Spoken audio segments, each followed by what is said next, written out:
আসসালামু আলাইকুম everyone, welcome to my new video. আজকে অনেক দিন পর আপনাদের মাঝে একটি ভিডিও নিয়ে হাজির হলাম। আর আজকে স্কুল থেকে আনার সময় এত বেশি গরম লাগছিল, আসার সময় তাই একটা আইসক্রিম নিয়ে এলাম। ললির বিভিন্ন ফ্লেভার খেতে কিন্তু আমার বেশ ভালোই লাগে। এটা ছিল অরেঞ্জ ফ্লেভার, এটা লেমনটাও খুব ভালো লাগে, লেমনটারও বেশি ভালো লাগে, কিন্তু দোকানে লেমনটা ছিল না। আর দেখেন আমার ব্যালকনির সামনে যে আম গাছ, এখানে অনেকগুলো আম হয়েছে। এই যে একটা, আর ওই যে ঝুলছে ওইখানে একটা না, ওখানে অনেকগুলো, আরও অনেক হয়েছিল, নিচে গার্ডরা পেরে ফেলেছে। এই যে স্কুল থেকে এসে একটু বসে বসে ব্যালকনিতে আম খাচ্ছি, সরি আইসক্রিম খাচ্ছি।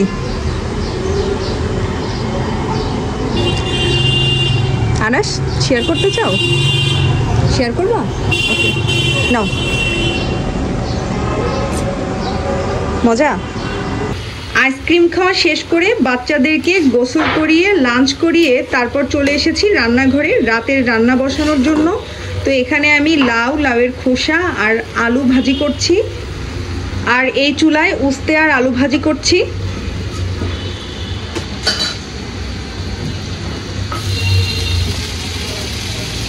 এই গরমে কিন্তু উস্তে আলু ভাজি অনেক মজা লাগে।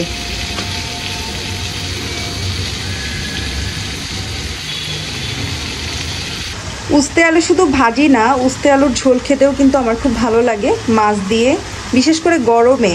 আর ভাজিটা তো 12 মাসই খুব ভালো লাগে, আর ঝোলটা শুধুমাত্র গরমেই আমার বেশি ভালো লাগে। আপনারা কে কে পছন্দ করেন উস্তে আলু ভাজি বা উস্তে আলুর তরকারি? অনেকেই এটা খেতে চায় না, বাট এই ভাজিটা করলে, আমি এইভাবে ভাজি করি সব সময়, আর আমি একটু সবসময় কড়া ভাজি করি। তো কড়া ভাজি করলে কখনোই এটা তেতো হয় না। তেতো হলে আসলে ভালো লাগে না খেতে, কিন্তু এটা যখন তেতো হয় না তখন কিন্তু ভালো লাগে খেতে।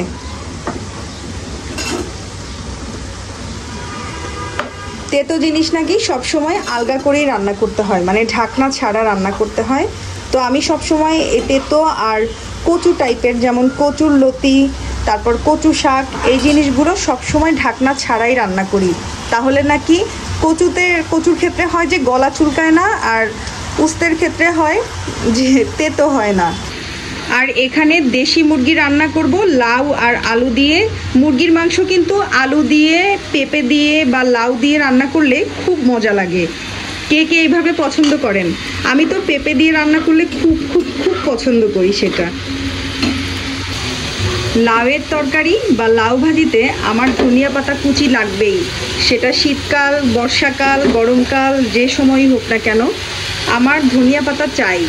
লাউ ভাজি বলেন, তরকারি বলেন বা নিরামিষ বলেন, মাছ দিয়ে রান্না করা বলেন, সব কিছুতে, শুধু মাংসটা বাদে সব কিছুতে আমি লাউয়ের সাথে ধনিয়া পাতাটা খাই। আমার মনে হয় লাউয়ে ধনিয়া পাতা না দিলে কিছু একটা অসম্পূর্ণ থেকে যায়।